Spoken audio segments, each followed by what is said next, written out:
I'd love to welcome Channyn, CEO of the first Black trans found and led center, Brave Space Alliance.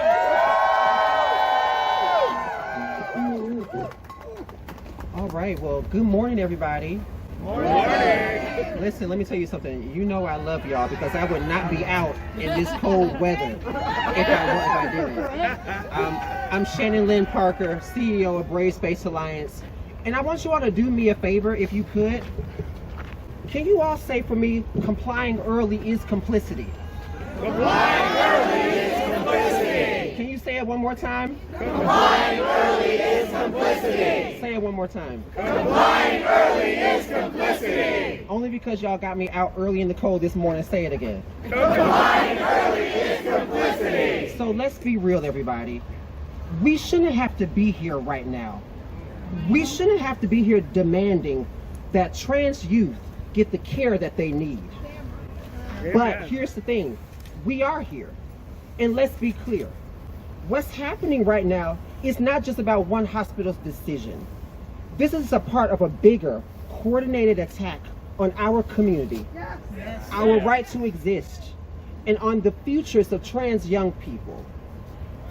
Lurie's decided to wake up one morning and change and stop doing gender-affirming surgeries for youth under the age of 19. This is fear. This is pressure. And this is what happens when institutions choose to do what? Comply early instead of standing firm. So again, we all stand here in unison and say, complying early is complicity. And I know this because I'm the product of a transition before the age of 19 years old. I was supported. I had access to care. And because of that, I'm standing here today, whole, healthy, thriving, with no regrets. I am not a regret.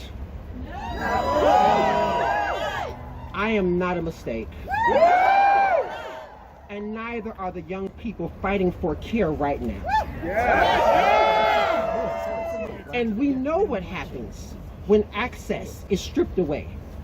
More fear, more pain, more death, more young people questioning if they have a future at all.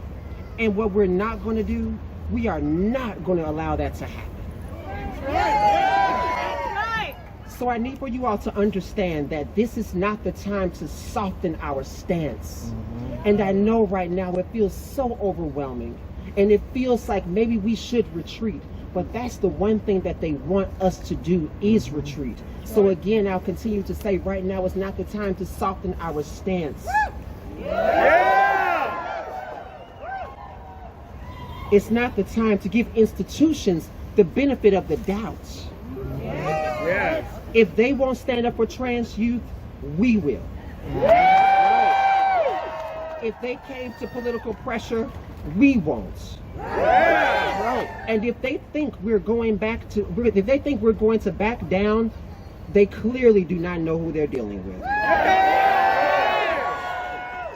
Trans youth deserve better. They deserve doctors who will stand by them.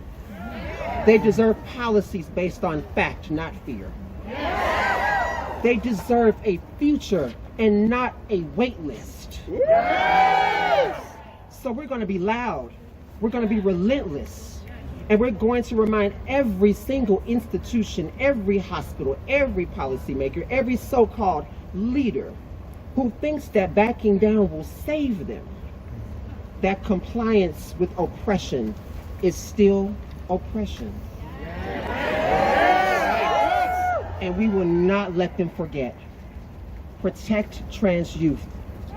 Defend gender-affirming care. And fight like hell until we win.